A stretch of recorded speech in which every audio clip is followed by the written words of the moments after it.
Kung gaano ka dulas niya sa ating skin. Ang ganda ng lotion na to Nga natatrending nga ito sa TikTok.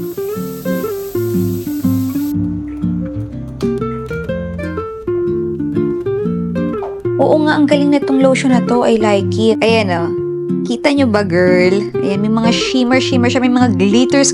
So, actually, guys, kaya ito natitrending kasi nga doon sa baby scent niya. Wait, tinan nyo. Diba, Ronnie? Ronnie yung hindi ito malagkit sa balat.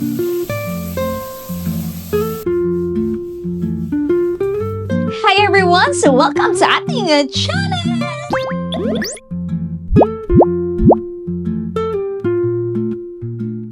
Alright, so for today's vlog, pag-usapan natin today is about naman dun sa mga pampapusyaw and yes, pampaputi ng ating balat na trending sa TikTok, guys ha. Kasi medyo matagal-tagal na rin ako actually hindi nakakapag-vlog ng ganito, nakakapag-review. Nag-review ako, nagte-test ako, nagte-try ako ng mga iba't ibang skincare products. Lahat ng beauties, basta all about beauties, fashion, lahat. Lalong-lalo na kapag trending, ayan. So, kailangan kapag trending, kasi di ba paminsan kapag hype na hype yung product, hindi siya effective. So, kailangan i-test natin yan, i-review natin yan. So, kaya naman today, ayan, i-review natin ito kasi nga natatrending nga ito sa TikTok. And actually, na-try ko na to before ha. Yun nga, umulit na naman siya, natatrending na naman siya ngayon dito sa TikTok. Kaya naman nag-purchase ulit ako and nagulat ako kasi nga iba na yung packaging nila. Ayan. And alam ko, hindi pa rin nagbago yung kanilang formula. Ganun pa rin siya kaganda. So, ang nagbago lang siguro dito is yung kanilang packaging. But, iti-test pa rin natin ito. I-review pa rin natin ito kung same-same pa din yung performance na magaganap sa ating balat. So, first, ito muna tayo sa kanilang lotion. Wait. Yun. Okay. Di pump pala siya. So, mas easy sa akin kasi nga igaganon mo siya. So, actually, guys, kaya ito natitrending kasi nga doon sa baby scent niya. Okay. Ganun pa rin yung amoy niyang bango. Saka, okay. Wait, tinan nyo.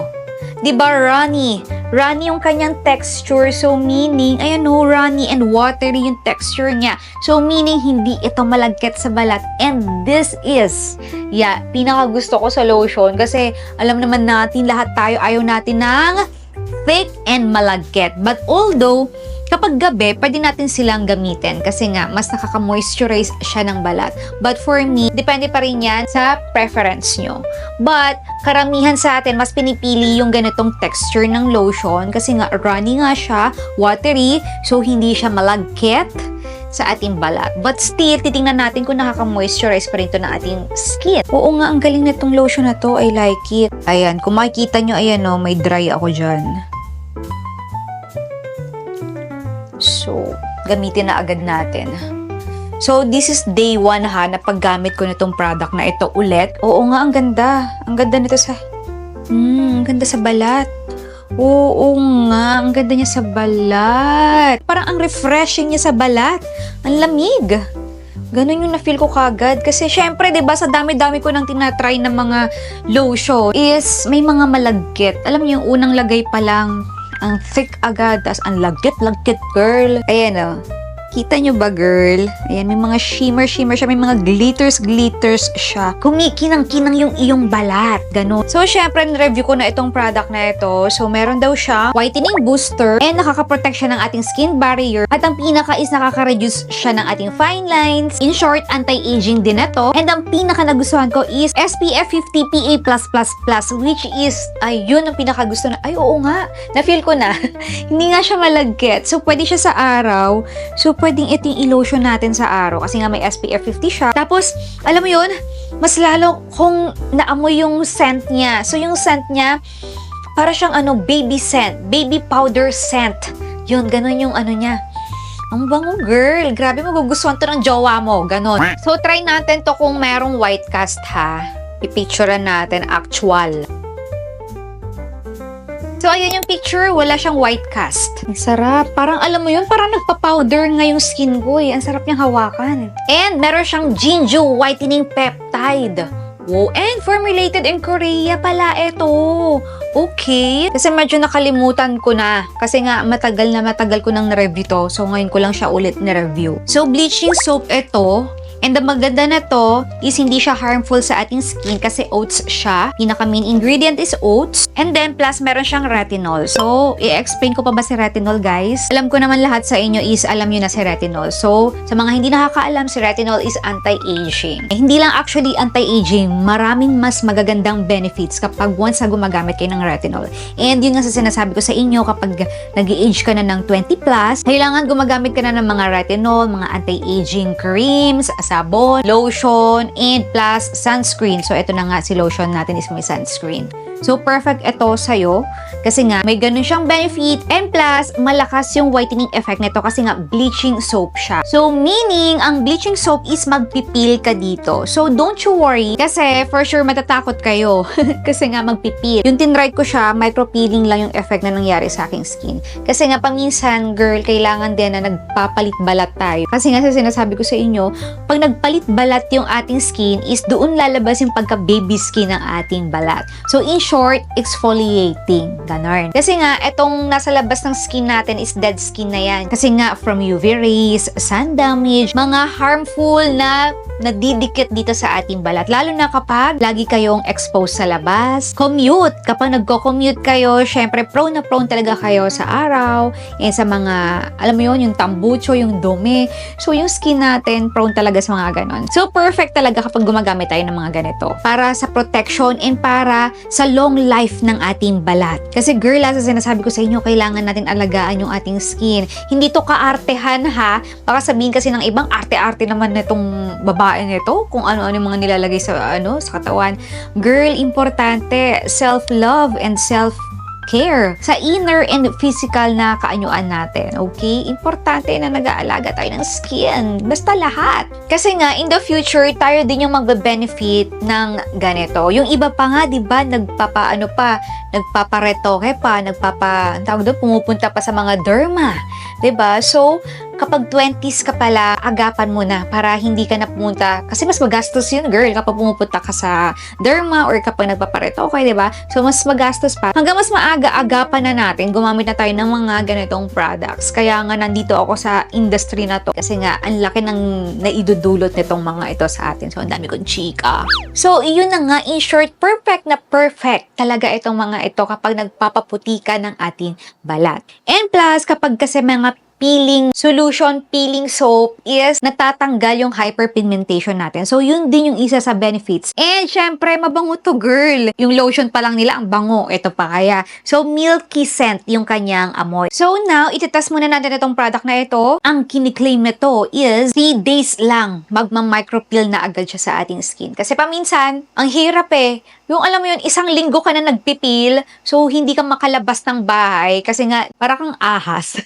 Nag-ano yung skin mo, so pangit tingnan. So, ito, tingnan natin kung hanggang kailan siya magbabalat. Kung hanggang kailan gaganda yung ating skin. By the way, guys, 10 times bleaching soap ito. Guys, this is from, Pretty Jean, ha? Baka di ko na naman na-mention. Kasi nga, sa sobrang trending, alam mo yun, dito na lang ako nag-focus talaga sa product, eh. Tapos, ang pinaka-nagustuhan ko dito, yung kanilang packaging actually. Ayun o, ang cute. Pati yung yung logo nila, it's cartoon. So, ayan, napaka-cute ng kanyang packaging and the logo. And don't you worry, kapag nagre-review ako ng products is, tinitingnan ko kung FDA approved. So, yes, this is FDA approved, okay? So, as usual, kailangan natin hatiin ang sabon para sa katipiran. Ayan, hindi agad matunaw yung sabon. This is the day 1 of my skin. So, ayan yung itsura ng aking balat para ma-compare natin doon sa mangyayari sa skin natin.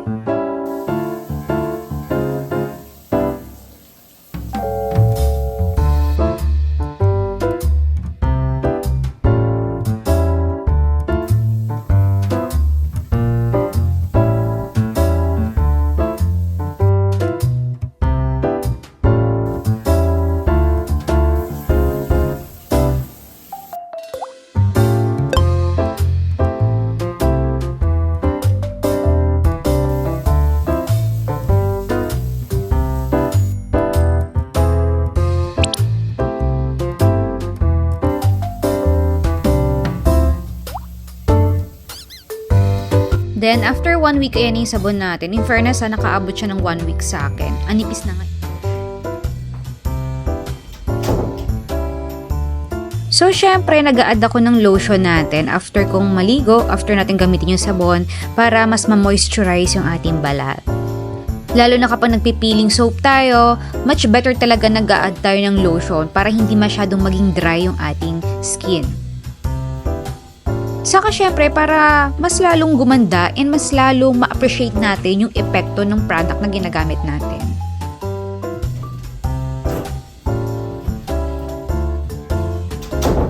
After 3 days pala, ito yung skin ko, meron ng micro-peeling na naganap agad sa aking balat.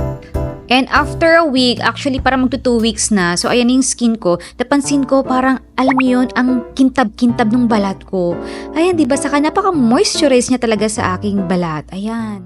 And kung saan ko ito nabili, sa TikTok ko ito nabili, so yung link na lang is nasa description. Alam ko, available din to sa 7-Eleven, sa Shopee. So wait, pahabol pala. Kasi sobrang ang ano na to sa balat. Wala lang, na-amaze lang ako. Para sa lahat ng girl ha, ang dami kong tinry na lotion talaga. So sa lahat na na-try kong lotion, parang ito yung, parang wala akong suot na lotion, ganun. Ayun oh. Sige, wait lang. Pakinggan nyo. Diba? Ang smooth. Ang smooth niya sa balat.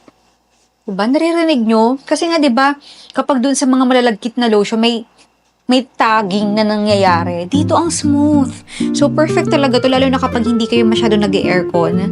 Diba? Yung, alam mo yung malagkit feeling, tas nag-lotion ka pa ng malagkit. So, grabe, ang lapot-lapot mo na. So, this is perfect kapag hindi kayo nag-aircon sa bahay. So, ayan o. Pakita ko sa inyo kung gaano. O, diba? Kung gaano ka, dulas niya sa ating skin. Ang ganda ng lotion na to ah. Amazing.